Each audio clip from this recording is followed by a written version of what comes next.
property developers. Tracy Martin. Thank you, Mr Chair. I take a short call on behalf of New Zealand First, strongly opposing the Social Housing Reform Flexible Purchasing Remedial Matters Bill. But I have to congratulate Bill English. 20 years. It's taken him 20 years to get to a place through incremental changes with dots on a page to get to a place that this government has been, the National Party has been trying to get to since the 1990s, and that is to completely dismantle the Housing Corporation of New Zealand. What will be left once the advice issues get handed over to MB? And what does MB know about actual social housing? Is this another situation where Mr Fix-It is going to take over and stuff it up? Is that what this is about? Is this really a partnership between Paula Bennett and Stephen Joyce that the country should be worried about going on into the future through the next election, perhaps?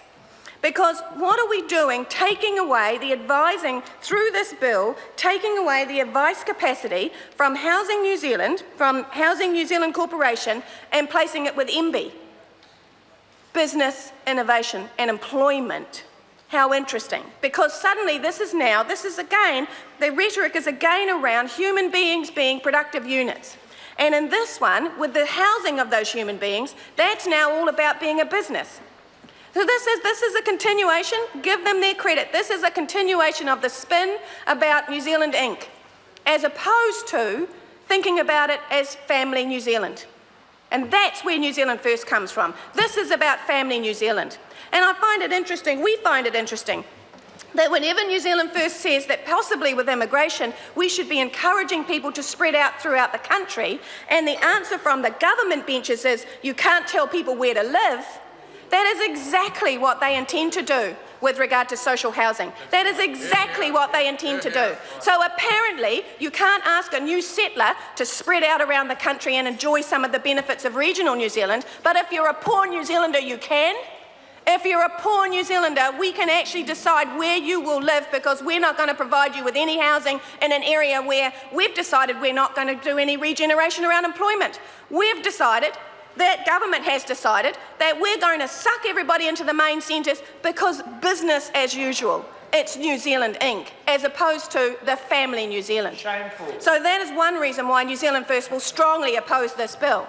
The other reason is because it's just a straight out-and-out sell-off.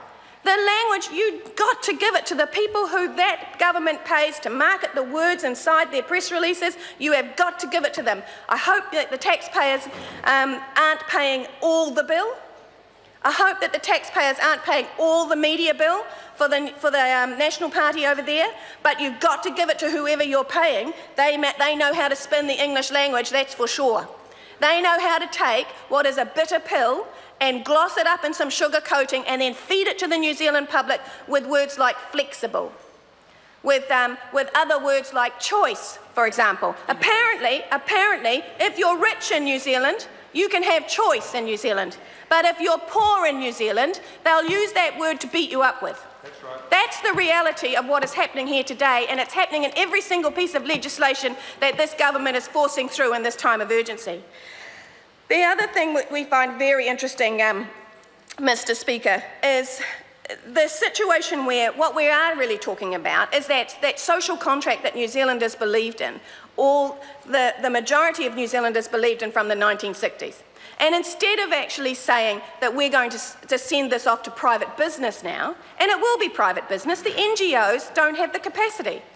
They will create what they appear to look like an NGO, but at the end of the day, it will be private business that will buy these houses. It will be private business that will on-sell these houses. And it's interesting that this is being pushed through under urgency. I wonder if it will be pushed through this quickly prior to 2017, because there just might be the off chance of a change of government in 2017, and there just might be the off chance that there will be new legislation not allowing non-resident or non-New Zealand citizens to buy housing properties, but that legislation under current free trade agreements can't be put through retrospectively, so it can't affect anybody who's already bought huge amounts of rental properties in New Zealand. And so this piece of legislation, moving very quickly, creating another organisation into which these houses will all be placed, and then can be on-sold to non-New Zealand residents. We find it highly suspicious. We'll be opposing the bill, Mr Speaker. Call Dr. David